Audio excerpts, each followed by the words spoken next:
Tahu nggak kita belajar apa dengan gangguan? Seperti itu, ya. Seperti ini hidup kita yang nggak pernah nyambung dengan Tuhan. Loh, betul nggak? Loh, saya tanya, ya. Gara-gara wifi, internet ini kita semuanya tergabung. Nah, sebetulnya seperti itu hidup kita. Kalau kita nggak pernah nyambung, nggak pernah connect dengan Tuhan. Kira-kira sampai 15 tahun yang lalu, ya, sampai 15 tahun yang lalu, belum semua orang itu membutuhkan HP. Betul tidak? Belum semua orang. Tapi 10 tahun belakangan ini, bayangkan betapa sulitnya orang hidup tanpa HP. Sampai penjual sayur, penjual lombok aja pakai HP.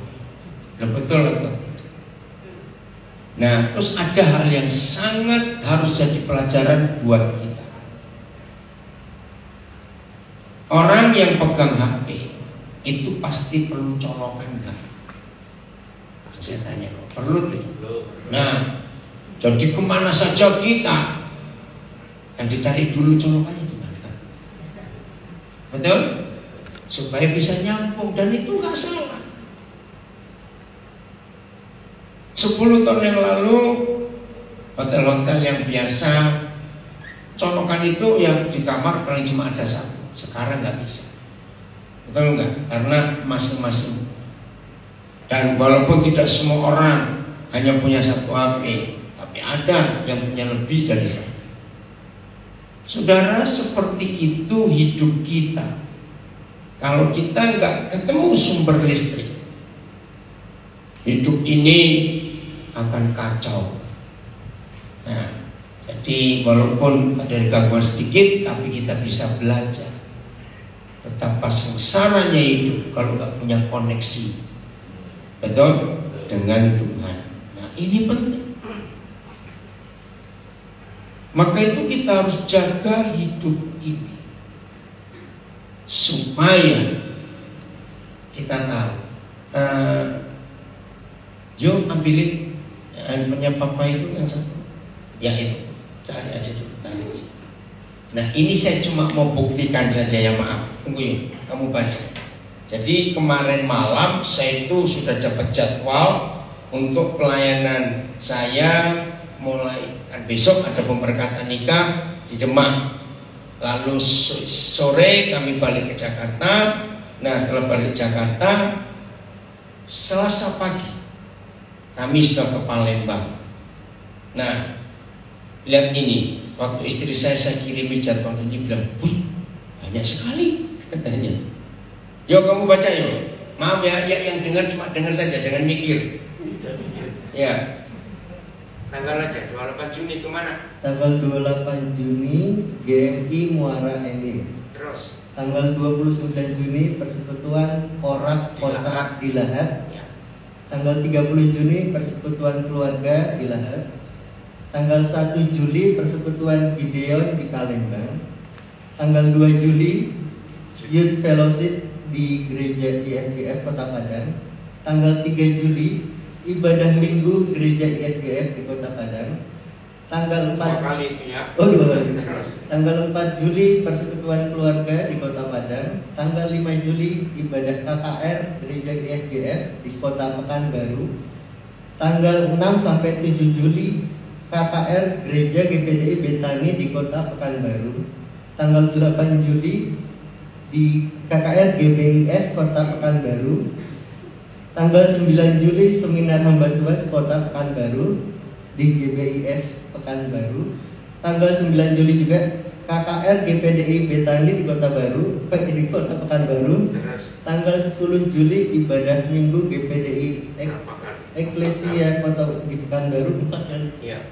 Kamu balik saja. Ngerti nggak? Untuk apa saya bacakan jadwal ini? Saya juga kaget tuh anak saya di Palembang memberi jadwal sepadan itu. Katanya, bayangkan kalau saya nggak pernah punya koneksi yang baik dengan surga. Ngerti? Saya belum bacakan jadwal yang lainnya. Apa kesan saudara mendengar jadwal sepadat itu? Dan nggak cuma di satu kota saja. Capek, salah. Terus enggak plan kok stres. Enggak membalas salah. Nah, yang penting adalah koneksi kita dengan surga tidak boleh putus. Betul? Nah, ada beberapa konsep yang salah tentang kata koneksi. Yang salahnya di mana? Pakai cara agama. Siapa ingat 1 Tesalonika 5 ayat berapa ya? 17-18. Berdoalah senantiasa. Ayat berapa ya? Tolong yang di multimedia carikan ayat itu. Nah, koneksi kita dengan surga kan doa, betul tidak? Hubungan, relasi. Nah, tapi kalau ayat itu kita pakai dalam cara agama, orang bisa kerja nggak? Loh, jawab dulu. Orang bisa kerja nggak? Nggak bisa. Maaf, mandi aja nggak sempat, makan pun nggak bisa. Karena mana ayatnya? Ayat berapa ya? Ayat 17. Tetaplah berdoa. Ada berapa terjemahan? Ada berapa terjemahan di aplikasi laptop gereja? Ada berapa terjemahan? Yang terjemahan lama lebih ngeri. Terus menerus berdoa. Pray without ceasing. Berdoa tanpa putus. Nah, ini koneksi kita. Kenapa saya katakan kalau firman ini kita gunakan dalam hukum agama, orang pasti nggak bisa kerja, nggak bisa mandi, nggak bisa makan. Karena doa itu aktivitas. Nah, kalau doa kita jadikan aktivitas, maka harus ada istirahatnya karena aktivitas. Tapi kalau doa itu kehidupan, jawab dong. Kehidupan boleh stop istirahat sebentar? Artinya mati. Nah, padahal gereja pun menyetujui doa itu apanya orang Kristen. Nah, lain nafas diambekan, ada istirahatnya? Loh, jawab dong. Jadi gimana ini?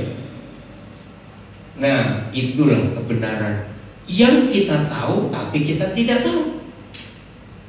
Kalau doa itu nafas, lagi sekali. Boleh gak nafas istirahat sebentar? Gak bisa.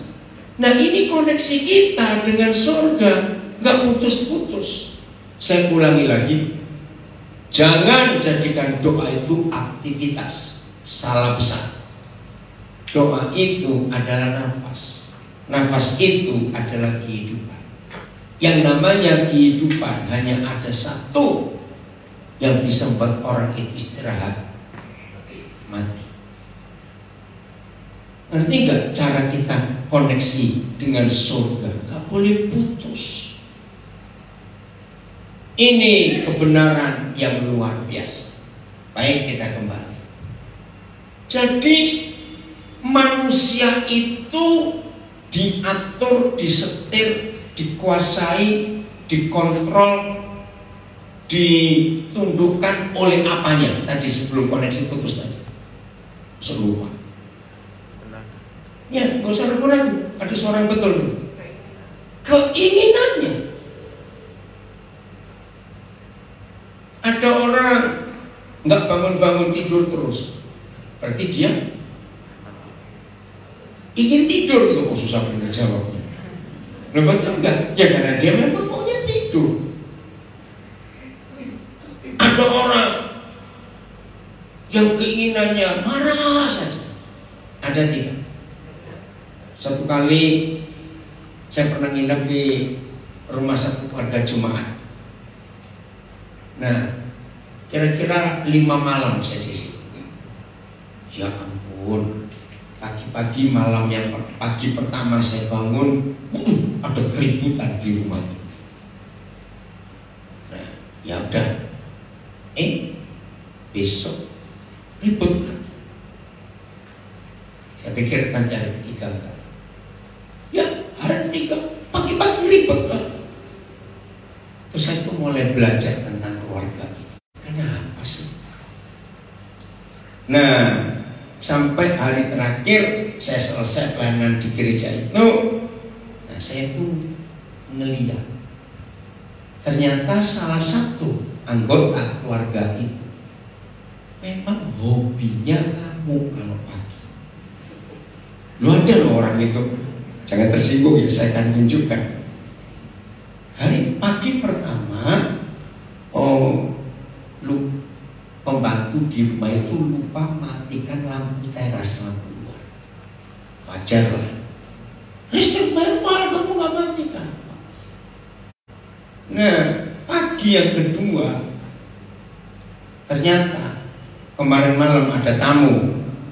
Nah, rupanya malam itu pembantu gak sempat beresin cucian piring-piring itu. Pagi bangun ribut lagi, kenapa gak nyuci? Wajar lah. Hari ketiga, pagi ketiga ribut lagi. Ternyata anak terlambat bangun untuk ke sekolah. Saya bilang wajar lah. Hari keempat, ribut lagi.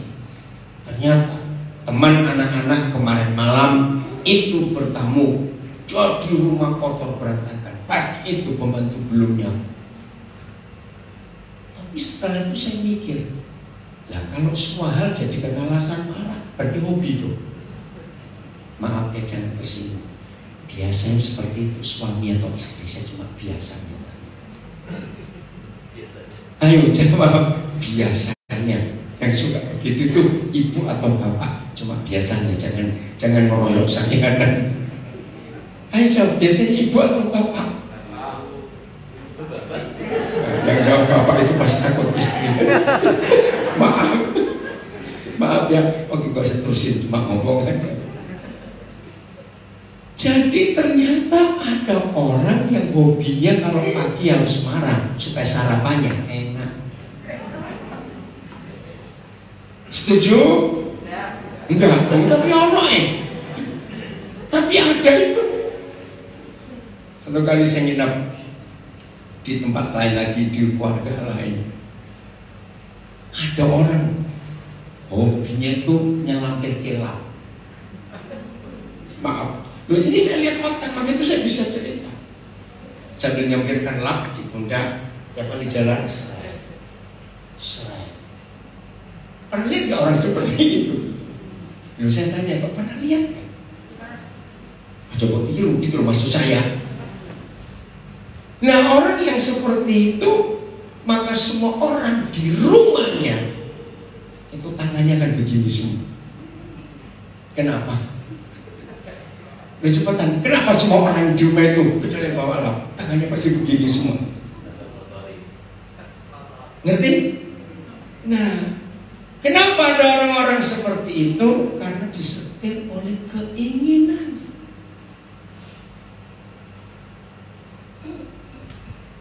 Maka itu hal kecil atau hal besar dalam hidup ini, saudara dan saya harus selalu menanyakan, aku buat ini untuk apa dan untuk siapa? Maka setiap kita yang bisa tahu untuk apa dan untuk siapa, apa saja yang kita buat kecil maupun besar, kira-kira hidup ini akan jadi apa? Lain. Hidup akan jadi apa? Nah, kalau saya akan jawab, saya akan selesai. Saya lebih senang mengajar orang yang semangat belajar daripada ngajar orang kayak Arco. Tahu Arco? Arca, tahu Arca? Patung. Ini loh patung itu kayak ini. Jawab, saya tanya kok. Kira-kira terjadi apa di hidup kita kalau apa saja yang kita tanya, yang kita lakukan selalu ada pertanyaan untuk apa dan untuk siapa. Ayo, hidup akan jadi bagaimana kira-kira? Apa? Tertib, ya, apalagi banyak loh, dampaknya itu banyak loh. Kalau hidup ini apa saja kita kerjakan sertanya untuk apa dan untuk siapa. Tertib, sehat, sukses, jadi berkat, tenang. Karena semua sudah diatur duluan. Betul? Contoh lain lagi. Ya, ini penting kita perhatikan. Maka itu kenapa saya bisa mengajar firman dengan contoh-contoh kehidupan yang gampang dimengerti. Maka itu rekan-rekan saya pendeta, kalau khotbah, kalau ngajar, kurangi dengan sistem teologi, kurangi sebanyak-banyaknya. Tapi aplikasikan firman dalam hidup sehari-hari, pakai mendengar lebih dapat berkat. Setuju saya ngomong ini? Nah, ini seperti ini cara saya ngajar. Firman itu harus bisa dipakai untuk kehidupan sehari-hari. Sehingga kalau kita datang ke gereja atau ibadah di mana saja dan mendengar firman, maka waktu kita pulang ada sesuatu yang kita bisa pakai. Daripada khotbah teori-teori, ya doktrin, teologi, bagus. Karena kelihatan yang khotbah itu kelihatannya pintar, cuma kelihatan. Tapi yang dikhotbahkan nggak bisa dipakai untuk hidup sehari-hari. Nah, ini ada contoh kecil dalam kehidupan kita. Satu keluarga dengan anak-anak mau pergi jalan-jalan pakai mobil. Maaf, ini cuma contoh ya, jangan ada yang marah. Biasanya siapa? Koper sudah diatur, dibongkar lagi, ditoto lagi. Terus nggak lama dibongkar lagi, ditoto lagi. Sudah siap mau berapa? Sudah ada mulai bunyi-bunyi. Sudah siap di mobil. Oh, ada ketinggalan, balik lagi. Oh, ada lagi ketinggalan, balik lagi. Ada nggak orang kayak begitu? Bukan stres. Kayak kita belajar. Loh, kenapa kok ada orang seperti itu? Jawab benar. Jawabannya nggak yakin apa yang sudah dia buat. Maka itu diulang. Lagi sekali saya tanya, biasanya siapa?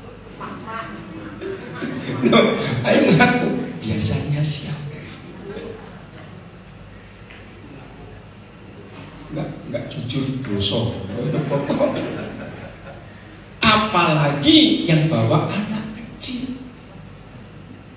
Betul nggak? Ada aja yang dikhawatir. Ya, ada yang ketinggalan. Saya pernah ikut satu keluarga seperti itu. Anaknya sampai bosan tunggu di mobil, mamanya nggak keluar-keluar, balik lagi. Terus saya itu bilang, misalnya toh ada yang ketinggalan, ya beli toh nanti. Belum amin. Tapi si pelit jawab eman. Wes, ini mau jadi bagaimana hidup kayak begini? Betul? Puji Tuhan, jujur semuanya. Tuhan mengampuni. Nah, kenapa bisa ada hal seperti itu? Karena dikuasai oleh keinginan. Apa keinginan orang seperti ini? Maunya semuanya cemerlang, sudah prepare, sudah disediakan. Nah, mana ada orang sempurna? Betul? Maka itu kalau kita bisa mengakui kekurangan kita sendiri, pasti hidup itu enak. Nah, maka itu perlu kita tanyakan keinginan-keinginan kita yang bagaimana, yang menguasai kita. Itu akan merusak hidup kalau kita tidak mengontrol, memikir, menentukan, memutuskan untuk apa dan untuk siapa. Surat Efesus, surat Kolose menuliskan apa saja yang kita buat itu untuk kemuliaan Tuhan. Kalau itu yang kita kerjakan, hidup ini akan luar biasa. Satu kali saya mempelajari Injil Lukas secara khusus.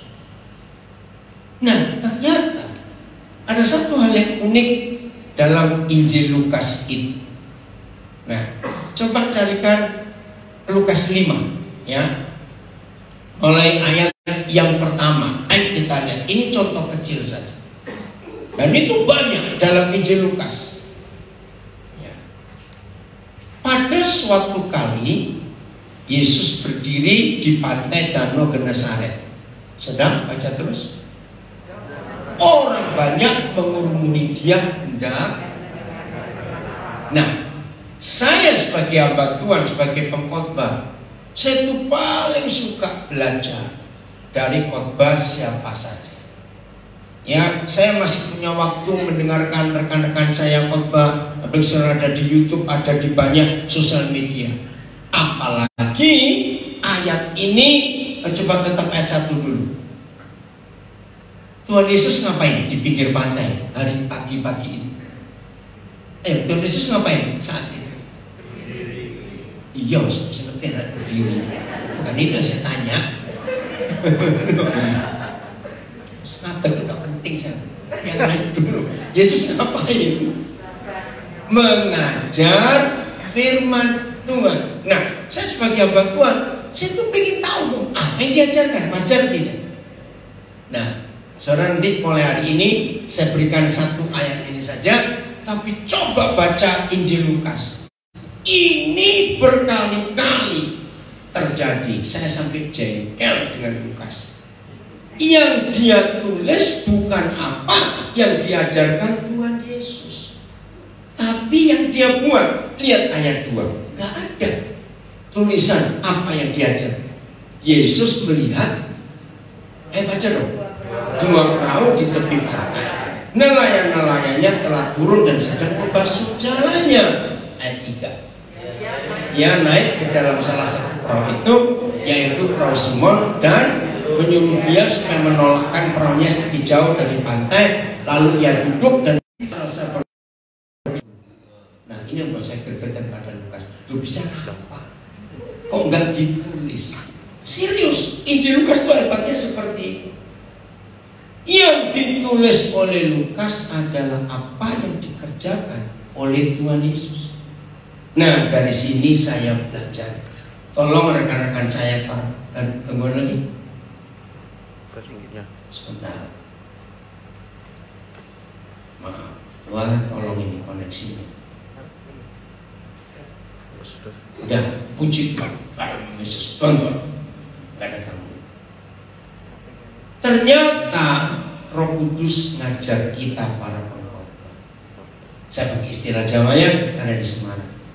Tinimbang kakean ngomong, luwe becik kakean kerjoni. Setuju nggak? Daripada khotbah terus, tapi nggak ada perbuatan yang nyata, yang hidupnya bisa berdampak buat banyak orang.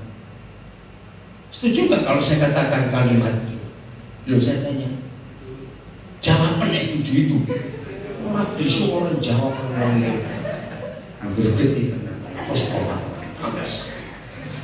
Jawabnya awas, tanya nggak jawab. Setuju? Itu ngamuk itu jawab. Enggak. Jadi daripada banyak ngomong tapi nggak ada kerja, ini tulisan Lukas. Nah, ayo kita belajar dari peristiwa ini. Tuhan tolong.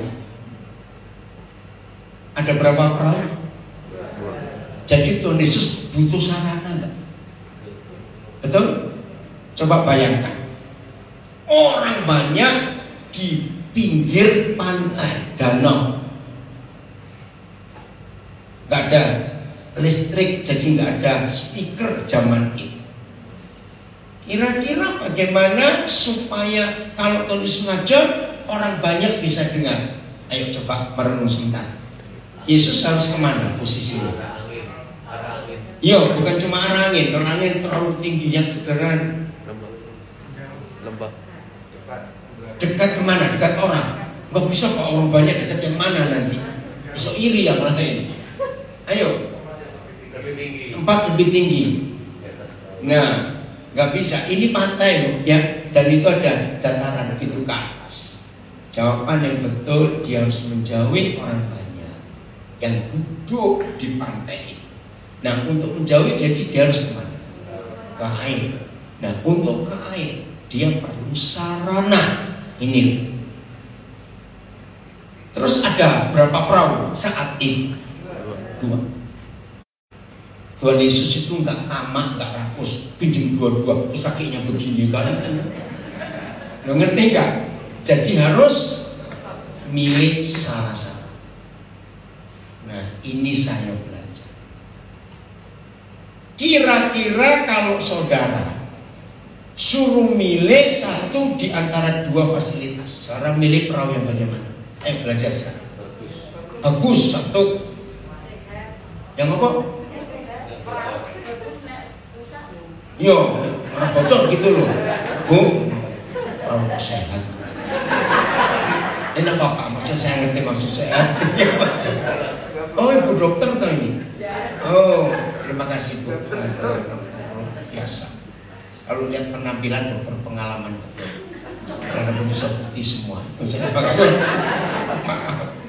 Nah, bagus. Perahunya nggak bocor. Ketiga cepat. Kuat. Apalagi? Ayo belakang-belakang diam. Besar. Orang yang besar, apa gede-gede. Ayo, nggak mungkin kalau besar. Ayo. Gak kira milih, ya. Diizinkan oleh pemilik. Hampir. Kita harus belajar dari Tuhan Yesus. Ternyata satu-satunya persyaratan yang dipilih oleh Tuhan Yesus untuk menentukan perahu siapa yang dia pakai adalah pemiliknya. Walaupun Lukas tidak menulis siapa pemilik perahu yang sebelah, pasti bukan Sugeng dan Bambang. Karena nggak ditulis. Kenapa dia milihnya perahu Simon? Karena Tuhan ingin melihat siapa di antara 2 orang ini yang bisa jadi teman sekerja. Itu saya menangis waktu Roh Kudus tunjukkan. Dan ini yang saya buat. Akhir Mei yang lalu saya ada di kota Tanjung Karang. Nah, terus bapaknya El ini itu guru kami di Nabire. Tiba-tiba dia ngomong, Pak, kalau pas bisa ketemu toko atau apa, kaki saya ini gede, saya ini perlu sepatu ukuran 47. Ya ampun, kapal atau sikil 47, saudara. Ya agak susah cari di Indonesia. Akhirnya oleh anak-anak saya yang di situ, ayo kita ke mall saja, salah satu mall di kota Tanjung Karang, Bandara Tanjung Karang, saya lupa. Masuk. Nah, masuk toko pertama tidak ada ukuran seperti ini. Pindah ke toko sebelah tidak ada. Pak Gembala segini ukuran biru. 45 masih lebih cilik, 47. Kami bingung. Tidak ada di 2 toko, akhirnya suruh toko yang ketiga. Nah, pas saya mau masuk ke toko ketiga, saya hitung kira-kira dari 8 atau 9 karyawan yang lagi diam, yang kebetulan toko itu sepi. Nah, karena ayat ini saya belajar. Saya tanya gini, apa? Ketemukan saya dari sekian orang ini yang akan Tuhan selamatkan. Jadi saya berhenti dulu di depan, sambil lihat-lihat, lalu saya didatangi seorang. Nah, ini yang Tuhan maksud. Namanya Adi, Muslim. Nah, begitu dia dekati saya, dia jawab, tanya, ada berapa Pak? Cari sepatu ukuran 47. Loh, dia tuh bicara, oh bagusan Pak, ada baru datang berapa hari? Kok bisa pas? Tapi yang lebih hebat lagi, Tuhan katakan tentang masa lalu anak ini. Sampai hari ini, dia tuh nggak pernah tahu siapa ayahnya, wajahnya pun nggak tahu. Kata ibunya, waktu ibunya ambil anak ini 2 bulan, bapaknya lari dan nggak tahu kabarnya sampai hari ini.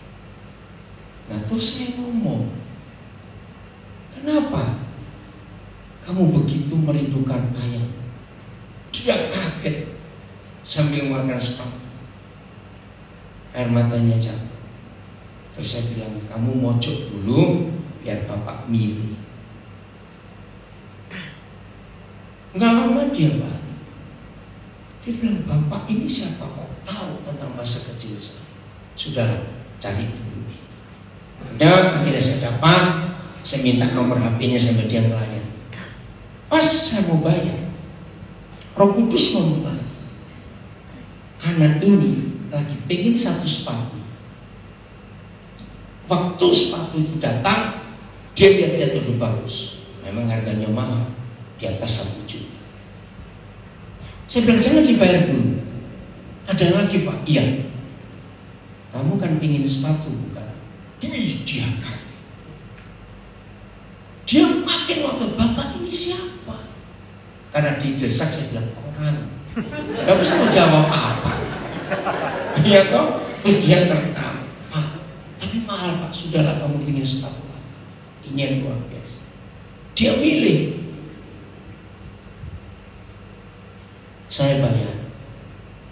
Sejak hari itu tiap hari minimal 5 kali dia WA saya, dia video call saya, dia ingin tahu papa ini makan apa, papa ini di mana. Setiap hari ini tadi pagi sudah papa mau ngajar, karena dia ngikut. Iya. Saudara, dia belum pernah merasakan kasih sayang.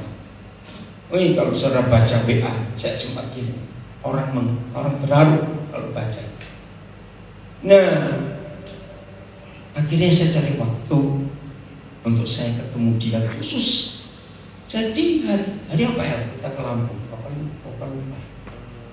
Banyak jalan saya sampai lupa. Ya, pokoknya minggu lalu lah. Itu ada waktu. Nah, jadwal saya itu, kami dari Nabire bertiga itu hari tanggal 20. Tanggal 20. Ingat ya, tanggal berapa? 20 ya. Jadi saya, istri saya sama cucu kami ini berangkat dari Nabire ke Jakarta. Tiba sore, besok pagi kami ke Lampung. Hanya untuk nemui anak ini. Nah, yang mengharukan,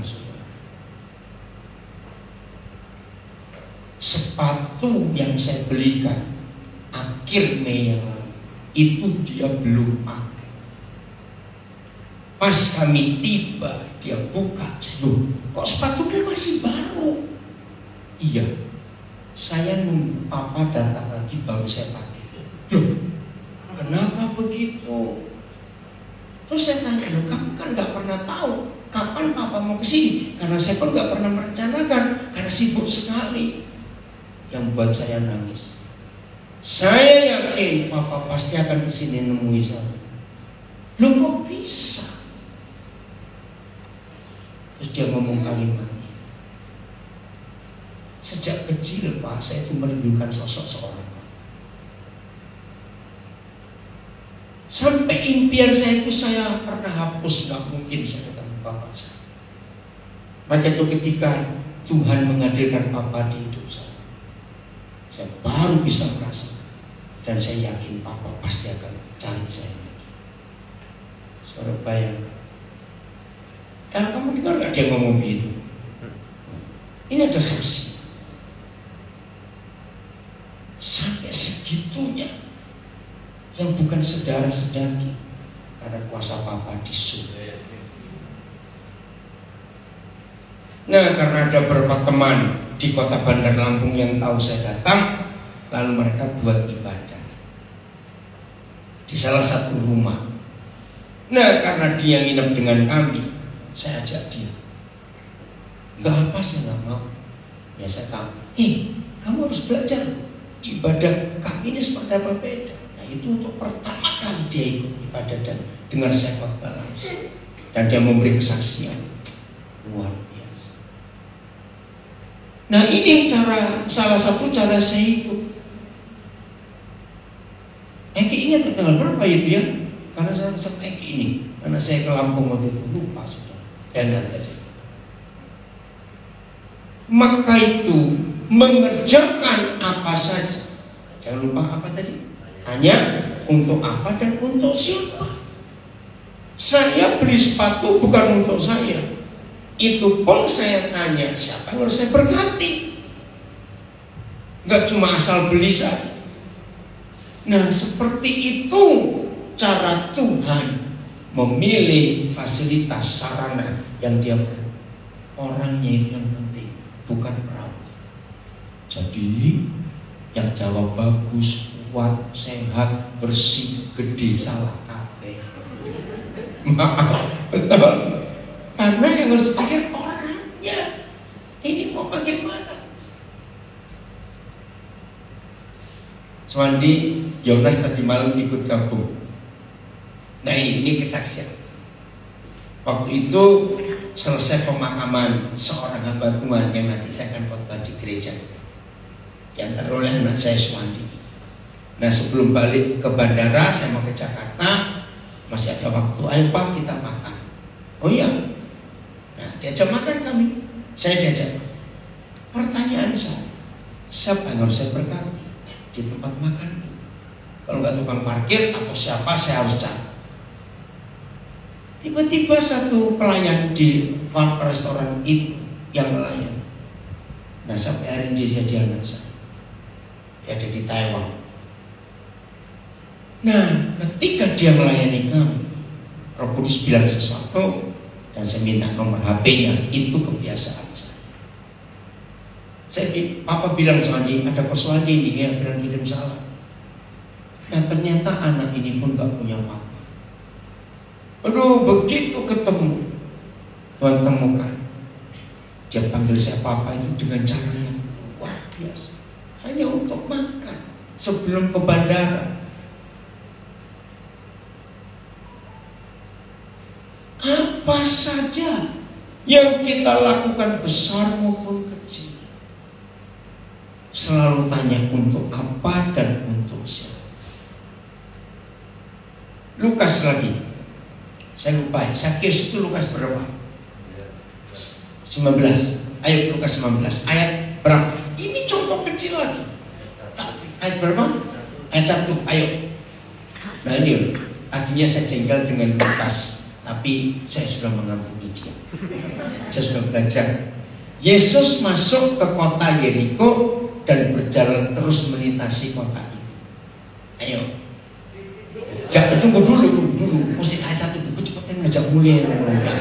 Belum selesai satu diterangkan kok. Nah, yang saya tanyakan dari ayat ini, kira-kira Yesus nganggur gak sih? Cuma melintasi kota itu, nggak ngapa-ngapain. Nganggur? Nggak mungkin. Nah, nggak tahu dia mau buat apa.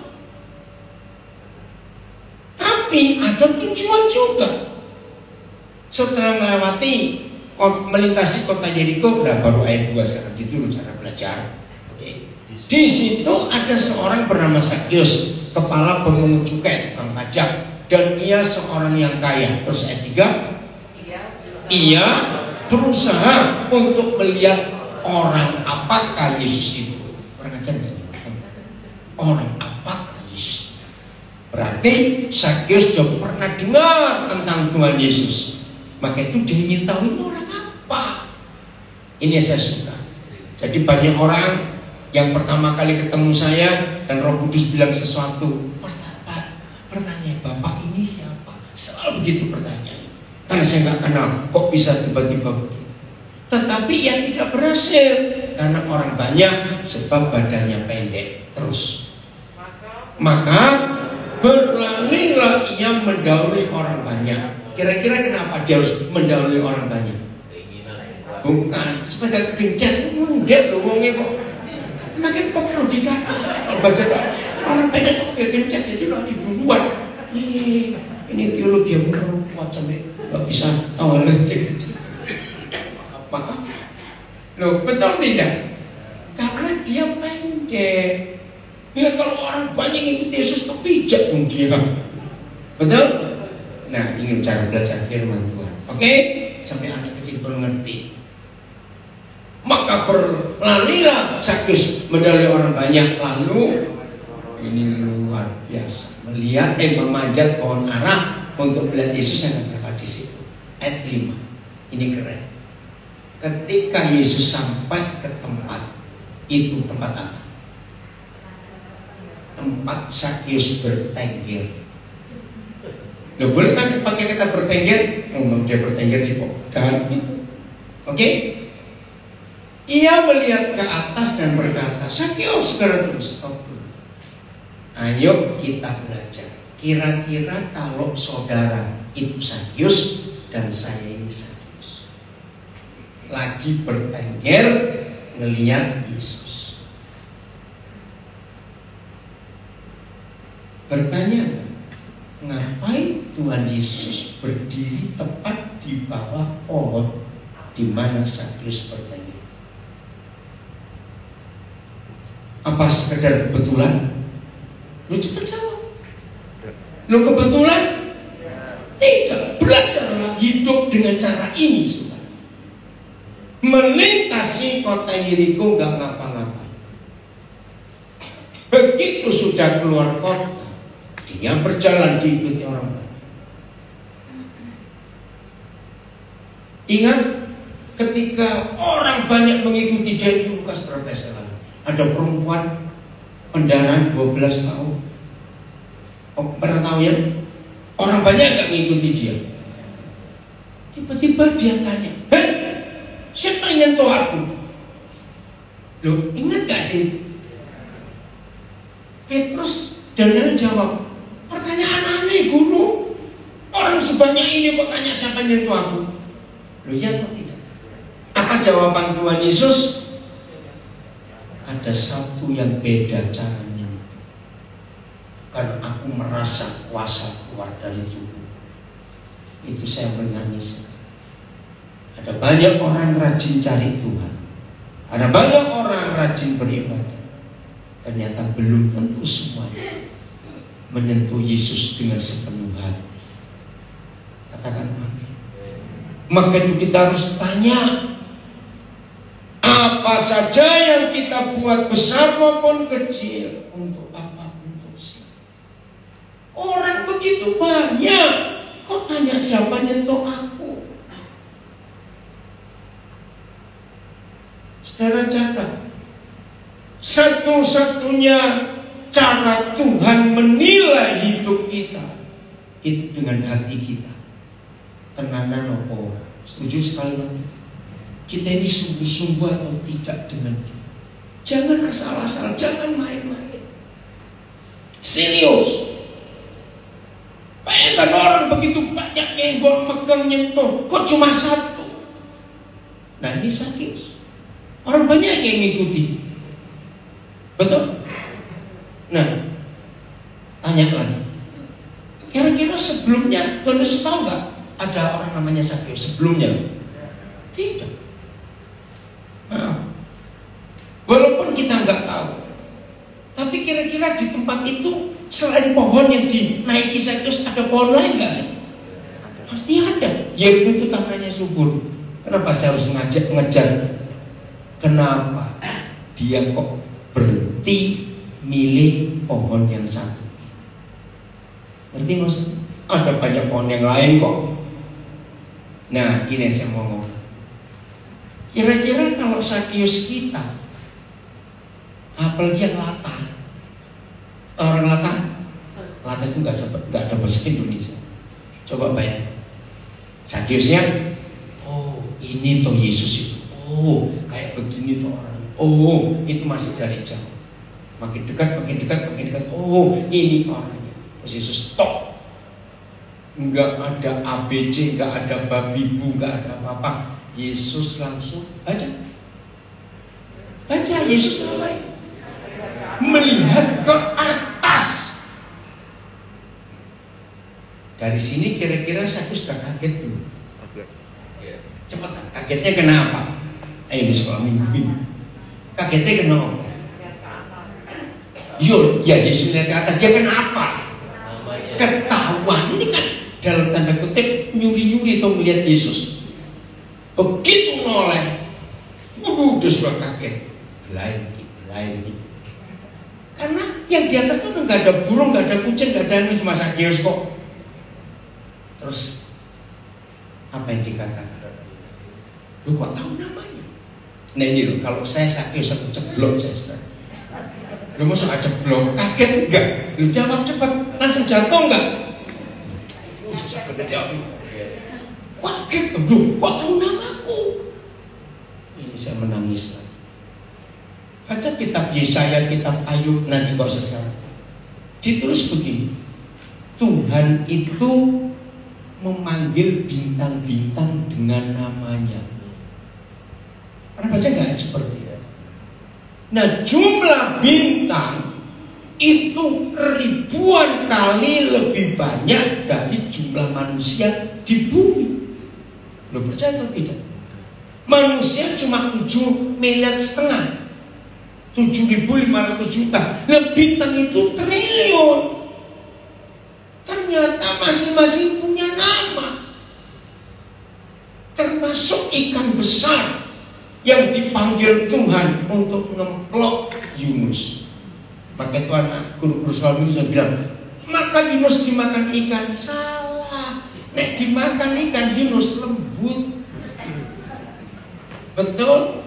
Alkitab berkata ikan menelan Yusuf. Coba ganti ayatnya. Nah, kembali. Loh, betul atau tidak? Menelan, bukan makan. Ngelek, ngemplok. Betul? Awas salah baca. Nah, saya percaya ikan itu punya nama. Karena kalau nggak punya nama gini, ikan besar datang. Berapa ratus ikan besar? Loh, betul atau tidak? Terus Yunus pasti dididih. Loh, ya rebutan toh. Terus saya tanya, oh Tuhan, hari ini saya ngajar sekolah minggu yang luar biasa, yang di rumah juga. Loh, betul tidak? Loh, saya tanya kok ini ada baca nggak percaya itu. Pasti ikan itu punya nama. Pakainya bukan Yohanes, saya nggak tahu siapa nama ikan. Karena kalau nggak datang semua dong ikan besar. Nah ini dulu kita belajar. Sakyus. Nah saya punya kebiasaan ini juga. Saya naik taksi, saya ketemu tukang parkir, ketemu security, satpam, ketemu petugas di hotel, di bandara, di mana saja. Biasakan baca namanya di dada. Panggil dengan namanya. Orang itu kita hargai. Apa sih? Asu yang duwe jeneng. Loh, maaf betul nggak? Anjing aja punya nama. Ahi. Awas. Serius. Saya kalau bertamu ke rumah orang, tanya orang-orang yang pernah saya tahu. Begitu ada pembantu, ada sopir, ada siapa, saya tanya namanya lebih dulu. Itu menghargai. Maka itu saya kagum.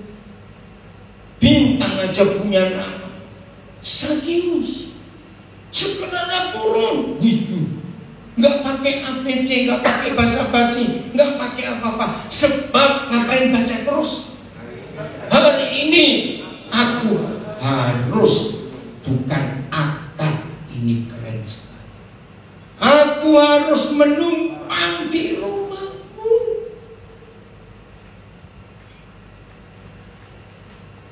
Kita tanya balik. Di zaman itu orang yang pangkatnya, tugasnya, dinasnya seperti Sakyus disukai orang. Bahkan orang seperti Sakyus tidak boleh masuk ke bait suci untuk ibadah. Yang ditolak orang itu yang dicari oleh Tuhan Yesus. Katakan amin. Seperti ini kita hidup. Untuk siapa saja.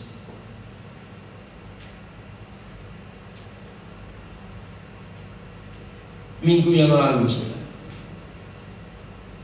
satu grup yang saya ikut, itu grup hanya nyebarkan nomor HP dan boleh kontak siapa saja punya masalah apapun. Nah, malam hampir jam 1 di Nabire. Tiba-tiba salah satu anggota grup itu telepon, namanya Sarli. Oh, ini Om ada orang yang kontak, punya anak satu perempuan umur 5 bulan lebih, sudah 4 hari cuma minum air gula. Loh kenapa? Nggak tahu, ini katanya istrinya meninggalkan dia. Ya jadi TKW di Arab Saudi. Oke, minta nomor telepon. Saya telepon langsung. Saya kenalkan namanya. Paket dia ada telepon. Iya Pak. Sambil telepon itu, kok saya dengar suara kericik-kericik. Loh kenapa? Ini Pak lagi hujan di kali Anda bilang. Terus dia video call. Lihat Pak, saya lagi gendong anak saya ini. Kamar kontrak saya ini kalau hujan bocor begini. Jadi sini lagi minggir. Dan anak nggak minum susu 4 hari. Oke. Saya sebut namanya. Punya nomor rekening punya. Ya udah cepat beli ya. Waduh dia seneng. Dia kasih nomornya. Saya nggak pakai tanya ABC dulu lagi. Saya kirim sekian banyak. Dia bilang terima kasih. Habis itu bilang tapi maaf Pak, saya itu nggak punya SMS banking atau M-banking. Nah ini hujan begini, saya nggak ada kendaraan, saya nggak mungkin bawa anak saya ke ATM. ATM-nya jauh juga. Terus saya bilang begitu. Oke, tiba-tiba masuk ke pikiran saya. Punya teman nggak bisa minta tolong? Oh kebetulan pas kamar kontrak sebelah ini kamar kosnya itu teman baiknya kerja di Alfamart. Oke, minta nomor rekeningnya. Nanti saya kirim.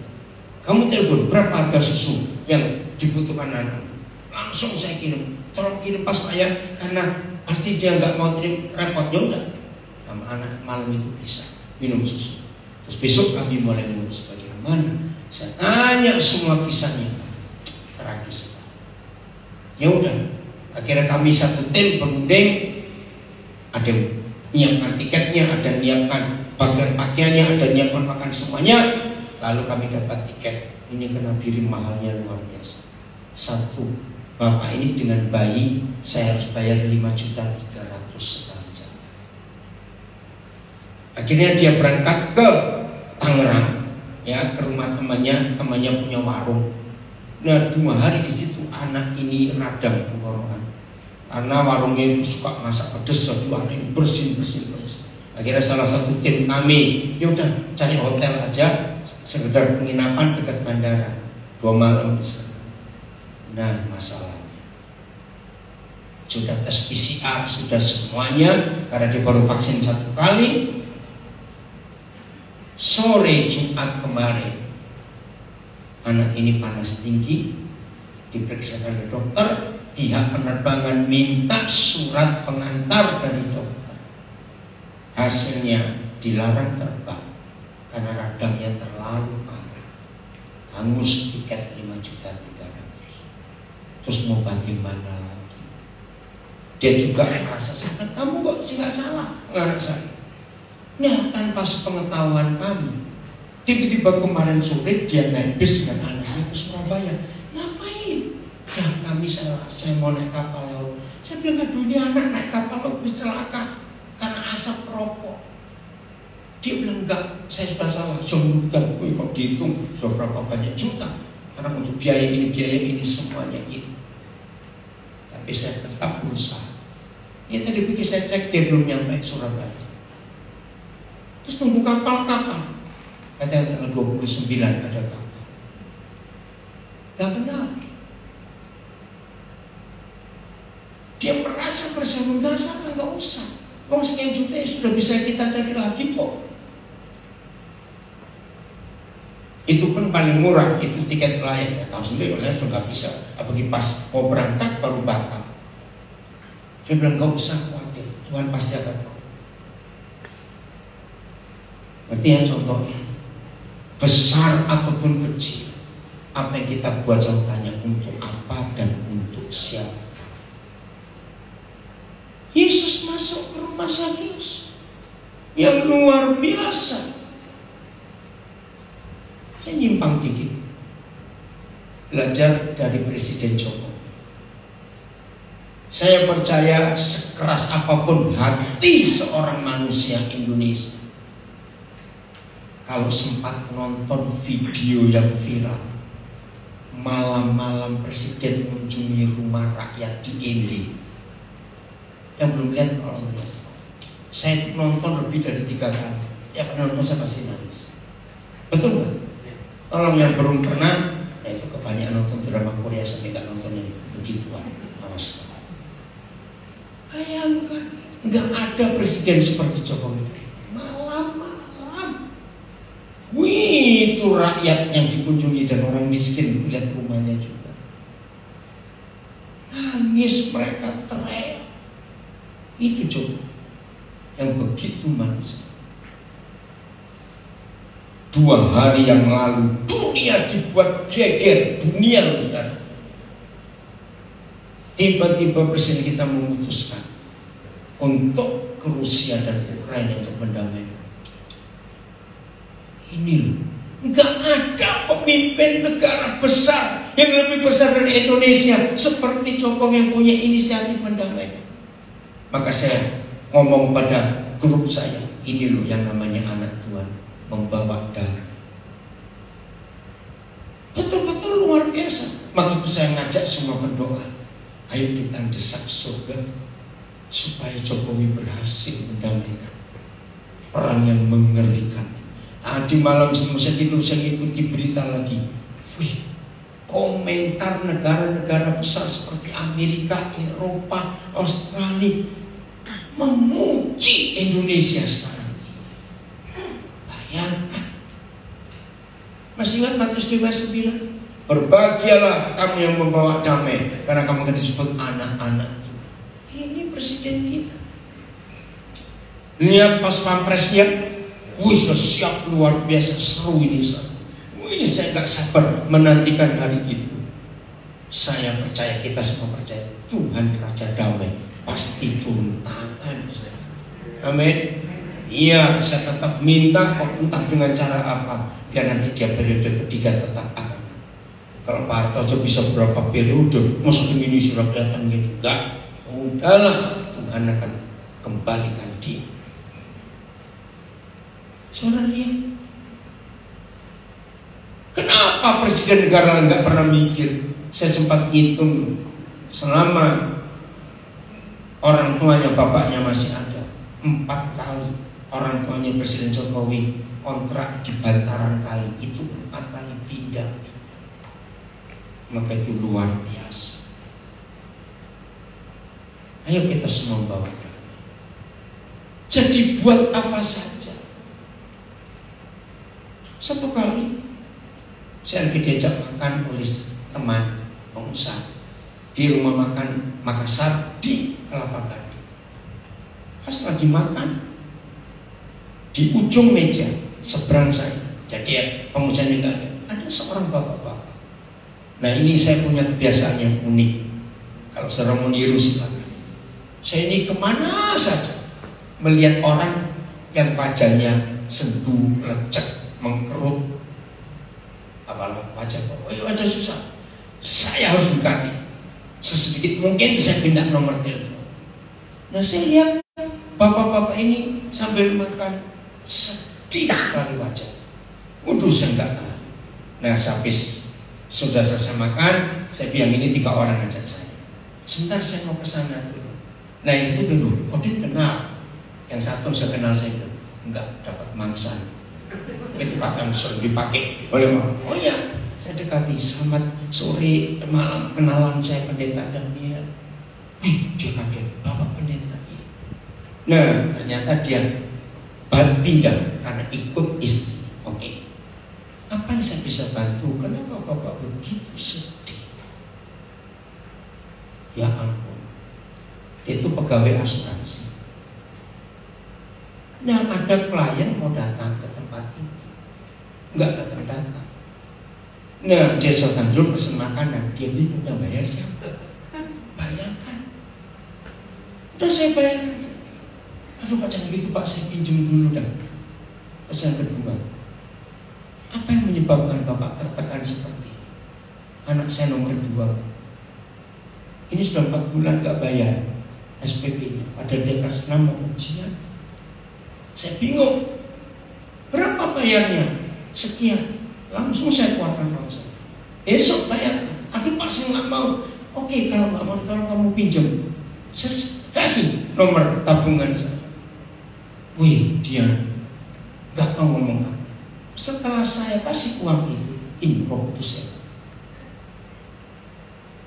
dengan angka yang jelas sekian ratus ribu kasih. Saya tanya, untuk apa? Anak itu suka baca buku, jadi suruh bapak ini antar anaknya. Terus saya tambahin, tolong ya, pulang dari sini ajak anak bapak itu ke toko buku. Dia dari duduk langsung berdiri. Bapak kok tahu anak saya itu suka baca buku? Salah satu hiburan saya, Pak, kalau saya anak istrinya sudah lari.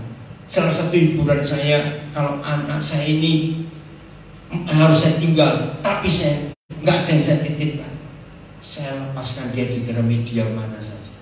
Itu dari siang sampai sore dia hantar di situ, baca itu, sampai orang-orang toko Gramedia itu tahu kalau anak ini, hah, segitunya? Iya. Ya udah, kasih uang ini. Tapi kok banyak betul, sudah dia ingin beli.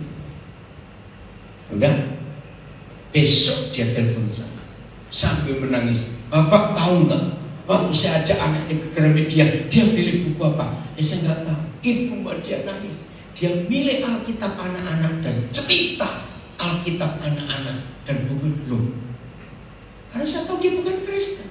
Justru itu saya kaget. Dia nama sekolah minggu aja nggak pernah tahu.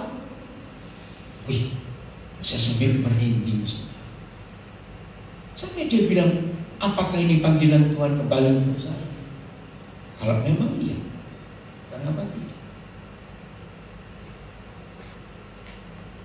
Hebatnya. Akhirnya suatu saat diambil putusan untuk mau kembali dan saya baptis.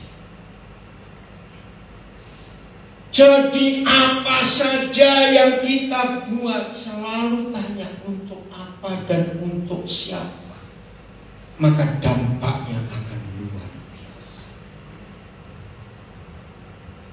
Lihat serius, harus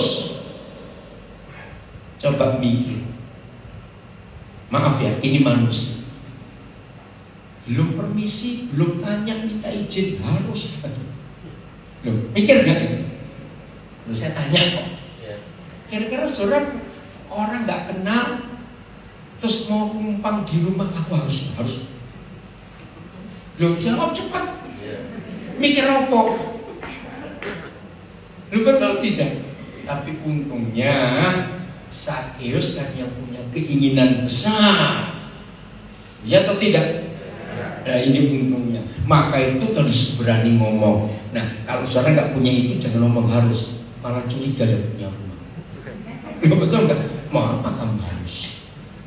Tapi karena Sakeus sudah punya keinginan dan Tuhan Yesus tahu. Ini cara kita belajar ayat terakhir, Yohanes 2. Jadi kalau kita belajar Alkitab firman dengan cara seperti ini pakai logika anak-anak, enak gak? Gampang gak dimengerti firman Tuhan itu? Gampang. Yohanes 2 ayat 3, Yohanes 4 ayat 3 dan ayo kita lihat Yohanes ya. Sudah? Baca sama-sama. 1, 2, 3. Yesus pun meninggalkan Yudea dan kembali lagi ke Galilea. Nah, ingat kalau belajar firman, hal kecil, hal besar, titik, koma, tanda seru, tanda tanya, apa saja perhatikan. Karena Tuhan Yesus berkata, langit bumi segede ini bisa lenyap, tapi satu titik aja dari firman, ya terus harus lupa, nggak akan berlalu. Nah, kata kunci di Yohanes 4 ayat 3 pada kata ke. Kembali lagi ke Galilea. Apa artinya kalau ada kalimat kembali lagi ke? Tadi ini pihak coba dah. Apa? Iya, pernah dari situ balik lagi. Nah, ini tanyakan, untuk apa kembali lagi ke Galilea? Lihat ayat 6. Jam berapa Kisah? Ayat 6. Ya, di situ terdapat sumur Yakub. Kalau zaman sekarang warung es. Lo boleh tahu kan haus sumur. Yesus sangat letih oleh perjalanan. Padang pasir, nggak ada mobil, jalan kaki, catat itu, nggak ada tempat berteduh. Karena itu, karena apa? Jangan bilang itu apa? Karena apa? Cepat. Karena letih, sangat letih. Ia duduk di pinggir sumur itu. Nah, jam biru. Hari kira-kira pukul 12. Orang Jawa bilang entak. Maksudnya kata itu bukan kentang, entak. Panas terik. Saudara, padang gurun Yudea harus balik lagi. Nanti pulang daripada lihat peta di bagian belakang kita pada peta. Sedekat-dekatnya. Tapi kalau jalan kaki entang-entang padang gurun tetap panas. Ayat 4. Terus ada satu kata lagi di ayat 4. Ia harus. Nah, kalau ada kata harus ini artinya apa? Ada yang nyuruh, ada kewajiban. Aneh. Ia harus melintasi daerah Samaria. Coba lihat peta. Sudah di padang gurun Yudea. Terus Galilea itu di bawah, harus turun, tapi muter lewat Samaria. Ngapain? Itu sama dengan gini loh. Saudara sudah diserondol, betul ya? Mau lanjut ke ngomong aja Ambarawa. Lah kok muternya Pekalongan itu loh? Lucu enggak? Loh, saya tanya. Lucu enggak? Enggak, nganggur. Loh, enggak. Jadi serondol mau Ambarawa kok muter Pekalongan. Nah, yang nggak tahu dari dulu peta nanti ya. Harus melintasi daerah Samaria. Pertanyaannya, siapa yang mengharuskan? Ayo, ada berapa jawaban yang kita bisa temui? Siapa yang mengharuskan? Sudah lama saya ngomong 1 jam 20 menit. Ada 3 yang mengharuskan. 1, Bapa di surga. 2, panggilan hatinya untuk menyelamatkan orang berdosa. Yang ketiga, perempuan Samaria itu menjerit, hidupnya gak pernah puas walaupun sudah pernah menikah 6 kali. Yesus harus melintasi daerah Samaria dari Yudea kembali lagi ke Galilea. Hanya ada 1 jiwa, maaf, bukan pengusaha kaya, pelacur.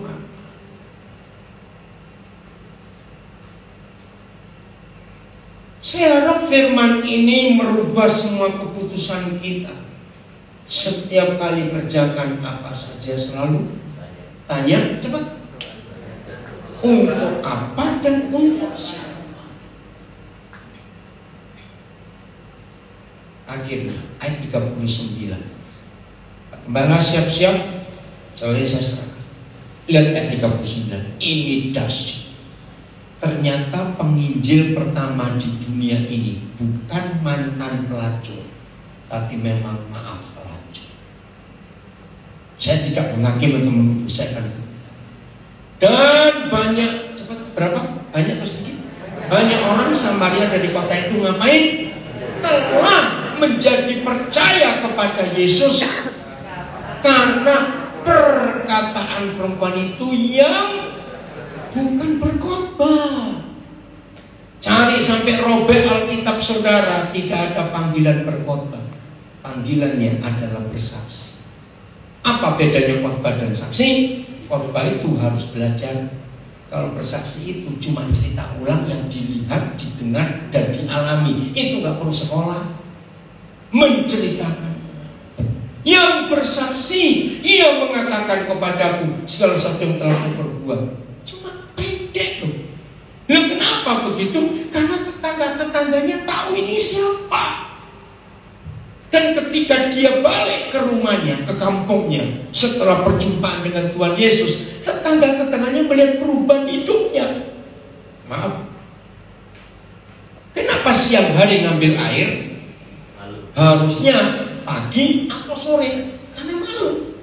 Karena kalau jalan bareng-bareng perempuan yang lain, pasti digosipkan, dibully, diomongin, pelacur, harus mengganggu suami orang. Maaf. Jadi waktu dia berangkat dari rumah ke sumur itu masih pelacur belum? Maaf. Waktu dia balik, loh masih pelacur enggak? Masih. Karena laki-laki yang kena masih di rumahnya. Bayangkan.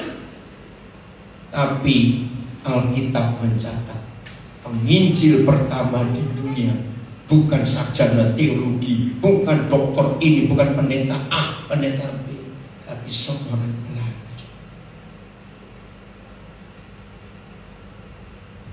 Itulah kasih Bapa di surga. Maka kalau mulai hari ini apapun yang kita buat, selalu tanya untuk apa dan untuk siapa, dampaknya itu luar biasa bagi dunia ini. Terima kasih Bapak, kami mau mempraktekkan firman. Maka itu hanya orang pelit dan egois yang tidak bisa dipakai Tuhan. Bayangkan dari semua kisah ini, orang pelit, orang egois bisa nggak? Disuruh belok-belok, suruh kesini, suruh duit, suruh ini, bisa nggak? Ya, maka itu kalau seorang pelit egois, jangan puasa 40 hari 5 kali, pakai aku Tuhan, pakai aku Tuhan. Tuhan jawabnya, maaf. Tuhan memberkati kita semuanya. Tepuk tangan buat diri sendiri yang mau jadi pelaku firman.